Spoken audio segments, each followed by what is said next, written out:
Honour সিরিজের নতুন আরও একটি ফোন বাংলাদেশের মার্কেটে লঞ্চ হয়ে গেল। 7000 mAh এর ব্যাটারি, 108 মেগাপিক্সেল ক্যামেরা এবং 120 হার্টজ অ্যামোলেড ডিসপ্লে। শুনতেই তো ভয়ঙ্কর লাগছে, কিন্তু প্রশ্ন হলো এই ফোনটা কি সত্যি এতটাই ভালো নাকি শুধু নামেই হাইপার? আজকের এই ভিডিওতে আমরা দেখব অনার X8D এই ফোনটি। এই ফোনটাতে আসলে কি কি ফিচার রয়েছে এবং এর ভালো মন্দ দিকগুলো কি কি, এবং বাংলাদেশের মার্কেটে এই ফোনটার দাম কেমন হতে পারে। ভিডিওটা শেষ পর্যন্ত দেখলে আপনি নিজেই ডিসাইড করতে পারবেন এই ফোনটা আসলে আপনার জন্য বেস্ট অপশন হবে কিনা। মূল ভিডিওতে যাওয়ার আগে রিকোয়েস্ট থাকবে চ্যানেলটা সাবস্ক্রাইব করে রাখার। বক্স খুললেই আপনি যা যা পাবেন: একটা বড় সড়ো ফোন, 45 ওয়াটের ফাস্ট চার্জার, USB Type-C কেবল, সিম ইজেক্টর টুল আর কিছু ডকুমেন্ট, মানে দরকারি সবকিছুই বক্সের মধ্যে রয়েছে। ডিজাইনের কথা বললে এই ফোনটা দেখতে সত্যি প্রিমিয়াম লাগে। ফোনটার বডিটা বেশ স্লিম, এর ওজন হচ্ছে 188 গ্রাম। হাতে নিলে হালকা ফিল পাওয়া যাবে। সামনের দিকে রয়েছে গ্লাস এবং পিছনের দিকে রয়েছে প্লাস্টিক আর IP65 থাকায় হালকা পানি বা ধুলোতে সমস্যা হবে না। এবার আসি ডিসপ্লেতে, এখানেই হচ্ছে আসল মজা। 6.77 ইঞ্চির এমোলেড ডিসপ্লে, 120 হার্টজের রিফ্রেশ রেট থাকায় স্ক্রলিং একদম স্মুথ হবে। ফোনটার পিক ব্রাইটনেস হচ্ছে 3000 নিটস। এতে ফোনটার ডিসপ্লে বাইরের রোদেও কিন্তু ক্লিয়ার দেখা যাবে। ভিডিও দেখা বা গেমিং এক্সপিরিয়েন্স একদম জমজমাট হবে। এখন কথা বলা যাক ফোনটার পারফরমেন্স নিয়ে। পারফরমেন্সের জন্য থাকছে স্ন্যাপড্রাগন 8 Gen 2 প্রসেসর এবং সাথে রয়েছে 8GB র্যাম আর 128GB বা 256GB স্টোরেজ অপশন। এতে দৈনন্দিন কাজ করা এবং কি একদম স্মুথ লেভেলের গেমিংও করতে পারবেন।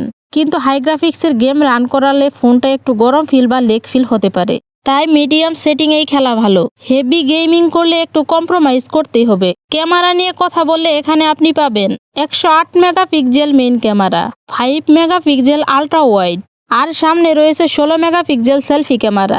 দিনের আলোতে ছবি ভালো আসবে, একদম শার্প আর ক্লিয়ার, আর রাতে এভারেজ পারফরমেন্স থাকবে।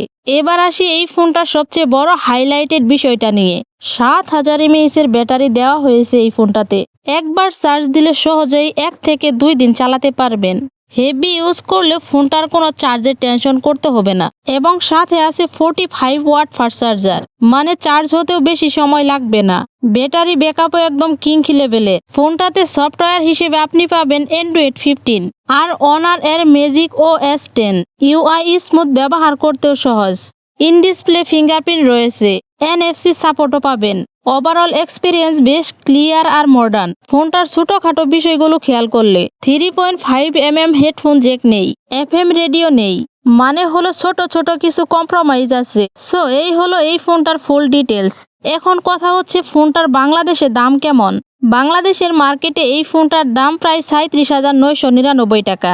এখন যদি ফোনটার ভালো মন্দ দিকগুলো নিয়ে কথা বলি, ভালো দিক 7000 mAh এর বিশাল battery, 120 hertz AMOLED display, premium design. এইগুলো যেমন ফোনটার ভালো দিক, তেমনি কয়েকটি মন্দ দিক হলো ক্যামেরা এভারেজ। ফোনটা কিন্তু হেভি গেমিং করার জন্য না, তাছাড়া কিন্তু ফোনটা সব দিক দিয়েই পারফেক্ট। তো এখন প্রশ্ন হচ্ছে এই ফোনটা আপনার নেওয়া উচিত হবে কিনা। আপনি যদি চান লম্বা সময় ব্যাটারি ব্যাকআপ, সুন্দর ডিজাইন আর স্মুথ ডিসপ্লে, তাহলে এটা আপনার জন্য একটা বেস্ট অপশন হতে পারে। কিন্তু আপনি যদি গেমিং বা ক্যামেরা ফোন কিনতে চান, তাহলে অন্য ফোন দেখতে পারেন। ওভারঅল এটা একটা ব্যাটারি কিং স্মার্টফোন। আশা করি বুঝতে পারছেন। সো ভিউয়ার্স, এই ছিল আজকের মূল ভিডিও। ভিডিওটি কেমন লাগলো আর ফোনটা আপনাদের কাছে পছন্দ হয়েছে কিনা কমেন্টে জানাতে পারেন। আর হ্যাঁ, অবশ্যই একটা লাইক দিয়ে বন্ধুদের কাছে ভিডিওটা শেয়ার করে দেন। প্রতিনিয়ত এরকম ইনফরমেটিভ ভিডিও পেতে আর এরকম নতুন নতুন ফোনের রিভিউ ভিডিও পেতে আমাদেরকে ফলো করতে পারেন। আর হ্যাঁ, এখন এই চ্যানেলটা সাবস্ক্রাইব করে ফেলুন।